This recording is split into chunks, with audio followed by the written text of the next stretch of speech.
Olá pessoal, tudo bem? Então, como combinamos na aula passada, essa aula vai ser gravada, então eu quero que você assista com muita atenção. Essa aula refere-se ao assunto a água e suas fases físicas. Lembra que nós já vimos, né? Aonde nós encontramos a água, os tipos de água. Essa vai se referir às mudanças de estado físico da água. Então, pessoal, olha só, estados da matéria. Você já deve ter lembrado que nós já vimos em alguns momentos que tudo que está composto ao nosso redor, tanto o ar, a água, o solo, os animais, as plantas, todas as formas de vida, tudo que você conhece e que você não conhece é formado por algo chamado átomos. E esses átomos, que são estruturas muito pequenininhas, eles vão formar algo chamado moléculas. Por exemplo, aqui, eu tenho uma molécula chamada de H2O. O que vem a ser isso? O que vem a ser esse H2O? O H2O nós sabemos que é água. Todo mundo conhece e sabe que H2O significa água. Mas o que vem a ser esse H, esse 2 e esse O? O H quer dizer o quê? Que é um elemento químico chamado de hidrogênio. O O é um outro elemento químico chamado de oxigênio. Esse 2 quer dizer o quê? Que eu tenho dois átomos de hidrogênio e um de oxigênio. Esses dois átomos de hidrogênio ele faz uma ligação química com esse oxigênio e forma a molécula de água. Tudo que você conhece e que você não conhece é formado por átomo. E quando esses átomos acabam se juntando, eles formam moléculas. Então, matéria. Matéria é tudo o que ocupa lugar no espaço. O espaço em que eu estou falando é aqui, é ao nosso redor. Então, tudo que você vê e que você sabe que ocupa lugar no espaço é chamado de matéria. Por exemplo, o gás oxigênio. O gás oxigênio ele é formado por dois átomos de oxigênio. Ele é uma matéria. Por quê? Porque ele ocupa lugar no espaço. Como que eu sei que os gases, como por exemplo o gás carbônico, né? Ó, CO2. O CO2 ele é um gás. Ele é formado pelo carbono, um elemento químico, e dois átomos de oxigênio. Foi feita uma ligação química e eu formei uma molécula chamada de gás carbônico. Aí nós temos também o nitrogênio, nós temos a composição da atmosfera que vão formar os gases que nós conhecemos e que nós respiramos. Por exemplo, esses gases, como eu estou falando deles, ele é considerado uma matéria, por quê? Porque ele ocupa lugar no espaço. Como é que eu sei que ele ocupa lugar no espaço? Você não consegue encher uma bexiga? Sim, você consegue encher uma bexiga. Enchendo essa bexiga, você sabe que de uma bexiga vazia, quando você começa a soprar, você começa a enchê-la. Enchendo essa bexiga, ele está ocupando espaço, portanto, tudo que ocupa espaço é matéria. Na natureza, então, a matéria ela pode estar no estado sólido, no estado líquido ou no estado gasoso. Quando essa matéria está no estado sólido, ela vai ter uma forma constante e um volume constante. Isso quer dizer o quê? Que ele tem um formato próprio. Quando ele está no estado líquido, a forma vai ser variável e o volume vai ser constante. Como assim? Por exemplo, se você colocar água dentro de um copo, a água não vai assumir o formato do copo quando ela está no estado líquido? Sim, por isso que a forma dela é variável, vai depender do recipiente em que está abrigando, que está alojando esse conteúdo, essa matéria. O gasoso, tanto forma quanto volume vai ser variável, porque ele vai subindo na atmosfera, ele vai subindo no ambiente e vai ser variável.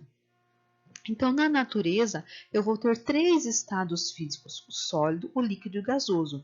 Hoje nós vamos estudar os estados físicos da matéria, mas o nosso objeto de estudo vai ser a água. Então, a água na natureza, quando eu tenho ela no estado sólido, eu vou ter exemplos do quê? De neve, de granizo, das calotas polares, dos icebergs, da geada, são exemplos de água no estado sólido. E a água no estado líquido? Eu vou ter mar, nos mares, nos rios, nos oceanos, nos lagos. Vou ter os lençóis freáticos, né, que é a água subterrânea. Vou ter a água infiltrada em rochas, no solo, na chuva, no orvalho e até mesmo na constituição e formação dos seres vivos. Dentro de plantas e animais, eu vou ter a água no estado líquido. Nós não podemos esquecer que a água é a substância em maior quantidade nos organismos vivos. E no estado gasoso? No estado gasoso eu vou ter quem? A água no formato de gás, no formato gasoso, em que ela está invisível, aí eu vou ter o vapor d'água, as nuvens, o nevoeiro, só que aos nossos olhos ela está invisível. Tanto que se você olhar ao seu redor, você não consegue perceber que nesse ar que você está respirando, ele tem uma grande quantidade de água. Mas você consegue saber, se você olhar lá, previsão do tempo, por exemplo, você vai ver que tem lá umidade relativa do ar. A umidade relativa do ar é o quê? É a quantidade de água no estado gasoso que está misturada, dissolvida, junto com esse ar atmosférico que nós estamos respirando. Então, olha só, lembrando, né, que acabei de falar no slide anterior ali, tudo é formado por átomos. Como estão esses átomos, né, que formaram as moléculas, no caso aqui da água, H2O, que é a nossa molécula de água que nós estamos estudando. Como essas moléculas estão no ambiente? Quando eu tenho as moléculas de água que estão no estado sólidos, olha como elas estão. Essas moléculas elas estão muito próximas, muito juntas, muito unidas. Veja que não tem espaço entre elas. Quando a temperatura está muito baixa, abaixo de 0 graus Celsius, essas moléculas estão muito próximas, muito unidas, tanto que eu vou ter a água no estado sólido. Quando há um aumento de temperatura, no aumento de temperatura, as moléculas acabam se separando, começam a se separar e ela acaba passando para o estado líquido. Então há um derretimento desse gelo. O derretimento é a passagem para o estado líquido, porque houve um aumento de temperatura. No estado líquido, as moléculas já estão um pouco mais afastadas, gerando um espaço entre elas. Formando esse espaço entre elas, veja que a água vai ter uma mobilidade. Você consegue virar essa água dentro da garrafa, ela assume o formato da garrafa. Agora, um cubo de gelo não. Um cubo de gelo, ele não assume o formato do copo em que você colocou. Você não consegue virar esse gelo. Ele vai rolar os cubinhos ali dentro, mas não que ele vá assumir o formato da garrafa. Já a água líquida, por ter esse espaço entre as moléculas, ele assume o formato do recipiente. Com a continuação do aumento de temperatura, eu vou ter um estado gasoso. O estado gasoso é onde as moléculas estão muito afastadas. Veja, eu tenho moléculas muito afastadas umas das outras. Quanto mais afastadas, mais agitadas elas ficam. Então, quanto mais afastados, maior a temperatura é maior, mais agitadas elas ficam e mais elas se afastam. Então, veja, eu tenho uma temperatura muito baixa, abaixo de 0 graus, aonde as minhas moléculas estão como se estivessem com frio, muito próximas umas das outras. Com o aumento da temperatura, essas moléculas passam para o estado líquido. Com a continuação do aumento de temperatura, essas moléculas acabam passando para o estado gasoso. Quanto maior a temperatura, mais agitadas elas ficam e mais uma se afasta da outra. Tanto que nós não conseguimos ver a água no estado gasoso. Nós temos apenas os vapores e a formação das nuvens. Então, dentro de mudanças de estado físico da água, né, como nós já estávamos vendo, o que vai gerar essa mudança de estado físico da água? Sempre vai acontecer uma mudança de estado físico da água de acordo com a diminuição ou o aumento de temperatura. É a temperatura e a pressão que vai fazer com que haja essa mudança de estado físico da água, sempre em relação à temperatura e à pressão. Veja, se você tirar o pote de sorvete do congelador e deixar em cima da pia, o que acontece? Do estado sólido, ele vai passar para o estado líquido. Mas alguém mexeu nele? Não, ninguém mexeu. Ele sozinho. Por quê? Porque eu tirei de um ambiente em que estava com uma temperatura muito baixa, lá em torno de menos 10 graus, e eu passei para um ambiente onde a temperatura é mais alta, digamos lá, imaginamos 25 graus. 25 graus Celsius. Olha o que aconteceu. Eu tirei de uma temperatura muito baixa, onde as moléculas estavam todas muito próximas, e deixei no ambiente. Ele começou a ganhar calor. Aquelas moléculas que estavam formando o sorvete começaram a ganhar calor, ganhar calor, ganhar calor, e isso fez com que do estado sólido passasse para o estado líquido. Mas como é chamado esse processo em que vai passar do sólido para o líquido? O processo que chama do sólido para o líquido é chamado de fusão. E quando eu tenho a passagem ao contrário, eu peguei uma forminha, coloquei a água no estado líquido e levei para o congelador. Eu fiz o processo inverso, é chamado de solidificação. Então, a passagem do líquido para o sólido, solidificação. A passagem do sólido para o líquido, fusão. Veja que quem que vai controlar é a pressão e a temperatura. Aqui eu tenho um outro exemplo para vocês, né, que eu quero continuar. Veja, o processo de vaporização. A vaporização é o quê? É a passagem do líquido para o estado gasoso. O que precisou acontecer para que eu passasse do estado líquido para o gasoso? Um aumento de temperatura. O aumento de temperatura fez com que as minhas moléculas, que estavam com um certo espaço entre elas, se agitassem devido ao aumento de temperatura e acabassem se afastando muito, e gerou o estado de vapor. Quando eu tenho ao contrário, quando eu tenho a passagem do estado de vapor para o estado líquido, devido a uma queda na temperatura, eu vou ter o processo chamado de condensação. Aqui eu tenho um exemplo que é chamado de sublimação. A sublimação é o quê? É a passagem do estado sólido diretamente para o estado gasoso.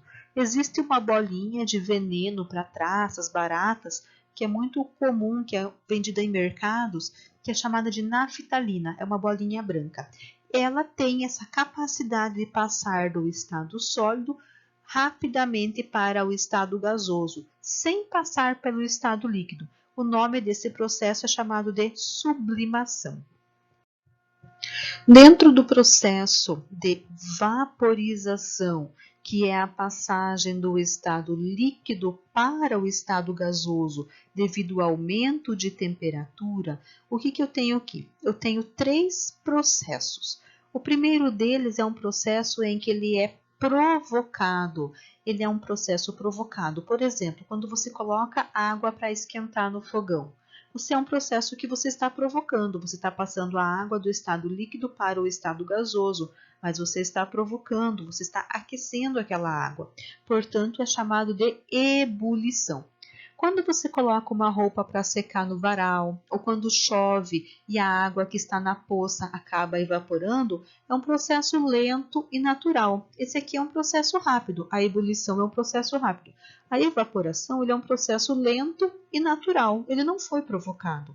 É um processo que está acontecendo, que nem eu falei na aula para vocês a respeito das salinas lá, né? Eu mostrei a imagem para vocês onde tinham lá os tanques com água do mar, que aquela água acaba evaporando para deixar o sal. Então, é um processo natural, é o processo de evaporação. Já a calefação é um processo provocado e instantâneo.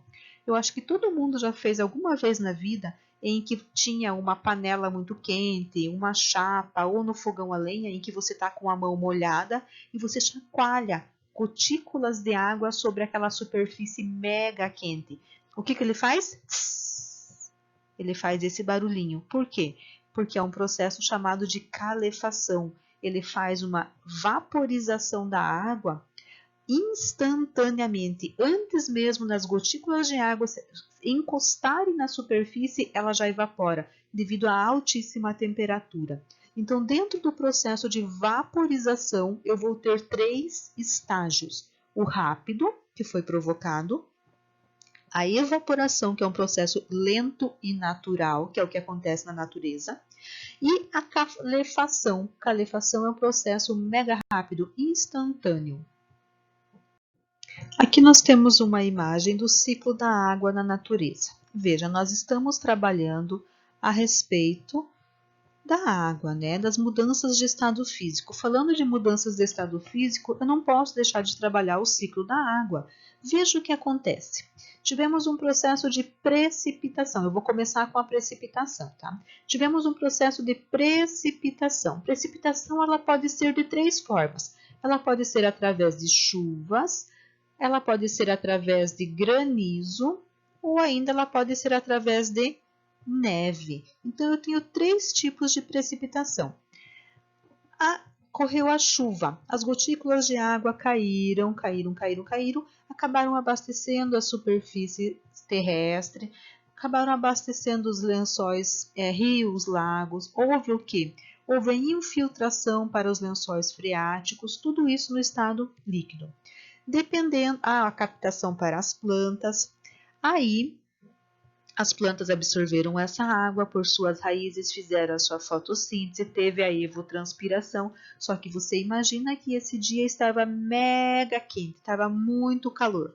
Quando está muito calor, lá nas células dos vegetais, pode acontecer um processo chamado de gutação.